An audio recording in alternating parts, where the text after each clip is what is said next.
كريم رؤوف رحيم ونحن على ذلك لمن الشاهدين والشاكرين والحمد لله رب العالمين.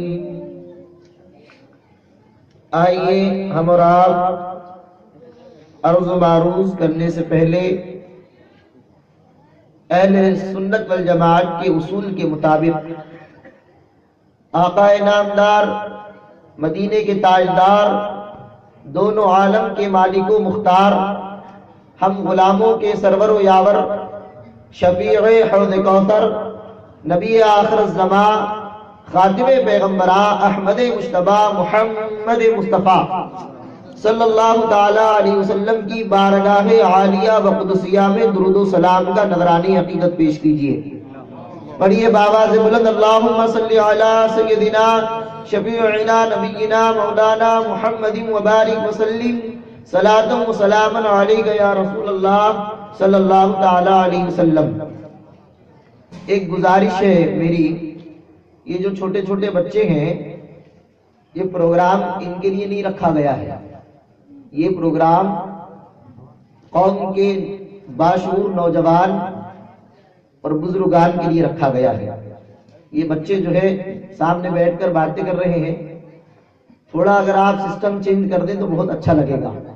اپنی اپنی چیئر اٹھا کر، اور جو حضرات نیچے بیٹھے ہیں وہ بھی سامنے آ جائیں اور اپنی چیئر تھوڑی سی اٹھا کر سامنے لائیں. اٹیچمنٹ رہے گا تو آل رسول ہے، خون رسول، اور ایک طرف نائب رسول کی موجودگی ہے. اور آپ یقین جانیں کہ اس محفل پر رب قدیر اپنے رحمت و انوار کی بارشوں کا نزول فرما رہا ہے. ہماری آنکھوں میں مولا نے رب نے اتنی وسعت، ہماری بینائی میں وہ بصارت مولا نے نہیں دی کہ ہم فرشتوں کو دیکھ سکیں، ورنہ اللہ گواہ ہے اسی محفل میں فرشتے بھی موجود ہیں. اسی محفل میں فرشتے بھی موجود ہیں. یہ جو محفل آپ نے سجائی، الحمدللہ ثم الحمدللہ، قابل مبارکباد ہیں وہ نوجوان اور خوش نصیب ہیں جنہوں نے مصطفیٰ کی آمد کے نسبت سے مناسبت پر یہ میلاد النبی کی محفل کو سجایا. اور میں دعا کروں گا رب قدیر سے جل مجدہ الکریم سے کہ مولا اسی محفل کو ان نوجوانوں کے لیے، ہم سب کے لیے ذریعہ نجات کا پروانہ بنا دے. اور کوئی بڑی بات نہیں، حضرت نے آپ کو واقعہ سنایا، اسی واقعے کا ایک چھوٹا سا ہلکا سا الگ میں بھی آپ کو سناتا ہوں. نزہۃ المجالس ایک کتاب کا نام ہے. کتاب کا نام اے بیٹا بات مت کر، بات کرنا ہے تو اپن بعد میں بات کریں گے، پروگرام ختم ہو جائے گا تو محمود بھائی گھر پہ آ جانا، اپن دونوں بہت زیادہ گفتگو کریں گے انشاءاللہ. جب تک رہوں گا تجھ سے گفتگو کروں گا، مگر جب تک میں ہوں ابھی تو گفتگو نہیں کرنا. اور ہمارے ممتاز بھائی سے بھی میں گزارش کروں گا کہ وہ اسٹیج پر تشریف لائیں. ممتاز بھائی سے بھی گزارش کروں گا. نزہۃ المجالس ایک کتاب کا نام ہے، بہت پرانی کتاب ہے. ہمارے جماعت کو یہ کہا جاتا ہے کہ یہ اعلی حضرت اعلی حضرت اعلی حضرت کی بات کہتے ہیں. میں آپ کو علامہ ابن قشیری رحمت اللہ تعالی علیہ کی بات سناتا ہوں، اور یہ لگ بھگ 400 سال پہلے کی بات. کتنے؟ 400 سال. علامہ ابن قشیری رحمت اللہ تعالی علیہ، کتاب کا نام نزہۃ المجالس. ایک واقعہ تحریر فرمایا. کیا واقعہ ہے آپ سماعت کریں، انشاءاللہ آپ کا ایمان تازہ ہو جائے گا. وہ تحریر فرماتے ہیں، لکھتے ہیں، ایک شخص تھا بڑا فاسق و فاجر تھا. اپنی زندگی میں اس نے کافی گناہ کیے تھے. وہ شخص امت محمدیہ میں سے نہیں تھا، امت عیسوی کا تھا. وہ کہاں کا تھا؟ میں آپ کو امت محمدی کی بات نہیں، ہزارہ سال پہلے ہمارے نبی سے پہلے جو نبی آیا، جو رسول آیا، عیسیٰ روح اللہ جن کا نام ہے، عیسیٰ روح اللہ جن کا نام ہے، ان کی امت میں ایک شخص تھا، بڑا فاسق تھا، بڑا فاجر تھا، زندگی بھر اس نے گناہ کیے، لوگ اس سے پریشان تھے، ڈاکو قسم کا تھا وہ، لوگ اس سے نفرت کیا کرتے تھے، اسے اچھی نگاہ سے نہیں دیکھتے، سماج اس کا بائیکاٹ کرتا، وہ اتنا گناہگار تھا، ایسا ظالم تھا، ایسا جابر تھا کہ سوسائٹی پوری اس کی بائیکاٹ کرتی، لوگ اس کی مخالفت کرتے، کوئی پسند نہیں کرتا۔ ایک دن وہ مر گیا، انتقال ہو گیا، دارالفنا سے دارالبقاء کی طرف کوچ کر گیا۔ لوگوں نے کہا یہ تو بہت بڑا فاسق تھا، اس کی کیا نماز جنازہ، کیا تجہیز و تدفین، کیا تدفین۔ پریشان تھے لوگ، دعائی کر رہے تھے یہ کمینہ کب جاتا ہے۔ نہیں، عام لفظوں میں ایسے ہی تو کہتے ہیں، اگر کوئی بدماش ہو، بہت پریشان کر رہا ہو، بہت پریشان کر رہا ہو، تو لوگ کتنے بیزار ہو جاتے ہیں، بیزار ہوتے کہ نہیں کہتے؟ کہنا نہیں چاہیے، بد دعا نہیں کہنا چاہیے، مگر لوگوں کی فطرت ہے، عادت ہے، یہ ہمارے یہاں کا ماحول ہے، سراؤنڈنگ ہے، واتاورن ہے، کوئی خراب نکلا اور بہت ہی اظہار آسانی کی اس نے قوم کو، تو اسے بد دعائیں دیتے ہیں، اسے برا یاد کرتے ہیں۔ بہرحال جب وہ انتقال ہوا، دارالفنا سے دارالبقاء کی طرف کوچ کر گیا، لوگوں نے تجہیز و تکفین نہیں کی، شہر کے باہر کوڑا کرکٹ میں ڈال دیا۔ اس کے جسم کو کہاں ڈالا؟ کوڑا کرکٹ، یعنی ڈسٹ بین میں جہاں کچرا وغیرہ ڈالا جاتا ہے وہاں اس کے جسم کو ڈال دیا گیا۔ حضرت عیسیٰ کو اللہ نے حکم دیا، اے عیسیٰ جاؤ، فلاں شخص فلاں علاقے میں انتقال ہوا ہے، اس کی نماز جنازہ پڑھانا، تجہیز و تکفین کر دینا۔ اب حکم خدا کی تعمیل کرتے ہوئے وقت کا پیغمبر اس گاؤں میں گیا، قصبے میں، اس دیہات میں گیا اور لوگوں کو جمع کیا۔ جمع کرنے کے بعد حضرت عیسیٰ نے کہا اللہ نے حکم دیا ہے کہ اس کی نماز جنازہ پڑھی جائے، تجہیز و تکفین و تدفین کیا جائے۔ تجہیز و تکفین یعنی کفن دیا جائے اور دفن کیا جائے۔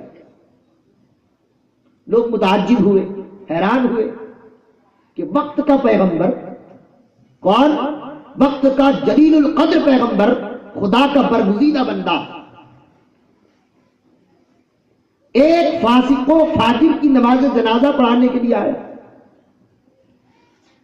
بہرحال لوگوں نے آنن فانن تیاریاں کر لی، جسم کو اٹھایا، باڈی کو اٹھایا، غسل دیا، نہلایا دھلایا۔ الحمدللہ ہمارا مذہب بڑا پاک و صاف ستھرا ہے، ہمارا مذہب اسلام بڑا پاک و صاف ستھرا ہے۔ کسی مذہب میں مرنے کے بعد، انسان کو انتقال کرنے کے بعد خیال نہیں کیا جاتا، کسی میں جلا دیا جاتا ہے، کسی میں ایسی دفنا دیا جاتا ہے۔ الحمدللہ ثم الحمدللہ ہم اس مذہب سے ہیں، پیدا ہوتے بھی ہیں تو ہمیں نہلایا جاتا ہے، اور انتقال بھی ہوتے ہیں تو ہمیں نہلایا جاتا ہے۔ یہ ہمارے مذہب کی بہت پیاری بات ہے، اور ایسا مذہب پوری دنیا میں نہیں ہے کہ مرنے کے بعد بھی بندے کے حق کو ادا کرے، ایسا مذہب پوری دنیا میں نہیں ہے۔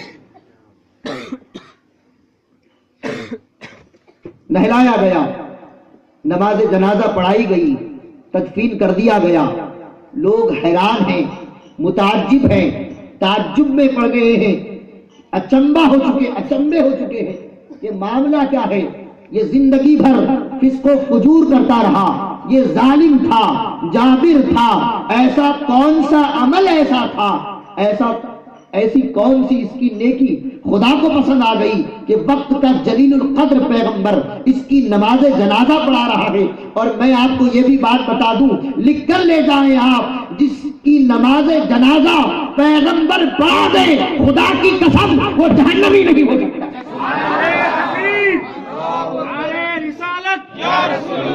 بلکہ حدیث پاک ہے، اگر کسی جنتی کی نماز جنازہ اگر کوئی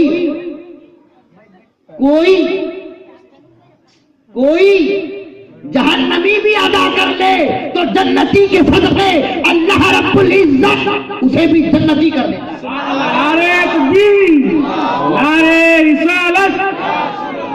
حدیث پاک. لوگ ششدر ہیں، اچنبے میں ہیں، تعجب زدہ ہیں. کیا معاملہ تھا؟ کون سی نیکی تھی؟ اس نے ایسا کیا کیا تھا؟ ہم نے تو اس کو ظاہری میں فسق و فجور کرتے دیکھا، ظلم و جبر کرتے دیکھا، گناہ کرتے دیکھا. اے اللہ، تو نے کیوں کر عیسیٰ کو حکم دیا؟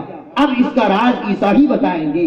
لوگ حاضر ہوئے جلیل القدر بزرگ کے پاس، جلیل القدر پیغمبر کے پاس حاضر ہو کر عرض گزار ہوئے، اے اللہ کے پیغمبر، اے عیسیٰ، اس نے پوری زندگی فسق و فجور میں گزاری، ظلم و جبر میں گزاری، گناہ میں گزاری. اے رسول پیغمبر، اے عیسیٰ، اس نے ایسا کون سا عمل کیا تھا کہ اللہ نے آپ کو اس کی نماز جنازہ پڑھانے کے لیے بھیجا؟ کون سا عمل کیا تھا؟ عیسیٰ کہتے ہیں سنو، میرے اوپر جو کتاب نازل ہوئی اس کتاب کے اندر مصطفیٰ کا نام ہے احمد، مصطفیٰ کا نام ہے محمد. جب بھی یہ اس کتاب کو کھولتا نام احمد کو چوم لیتا، نام محمد کو چوم لیتا. تو اللہ نے نام محمد کے صدقے، نام محمد کے وسیلے سے چومنے کے صدقے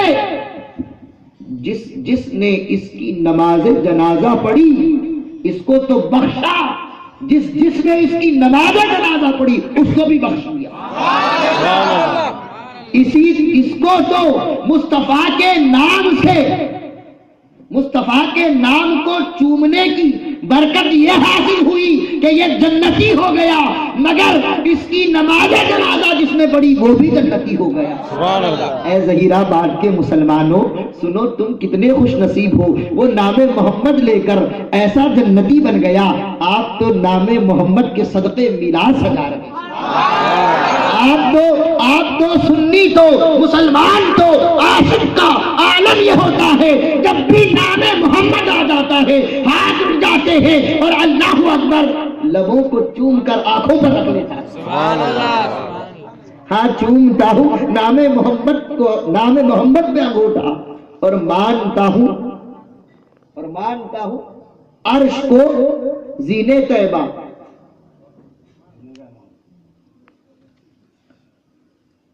یہ نام محمد کا ہے، صرف نام محمد کا ہے.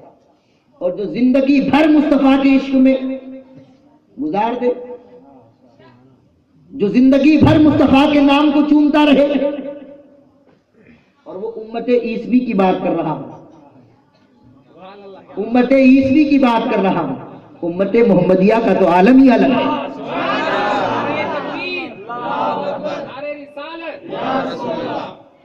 تمہیں جو کچھ ملا نبی کے صدقے ملا.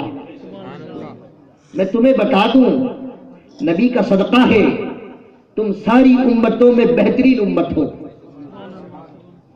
قرآن کہتا ہے کنتم خیر امت اخرجت للناس تأمرون بالمعروف وتنہون عن المنکر.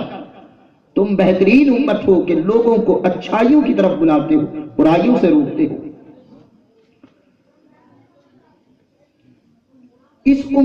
یہ امت پوری امتوں سے پہلے جنت میں جائے گی. پوری کیوں؟ اس لیے کہ یہ امت محمدیہ ہے. خوش نصیب ہے آپ کیونکہ ایسی امت میں ہے جس امت میں ہونے کے لیے خود موسیٰ نے دعا مانگی ہے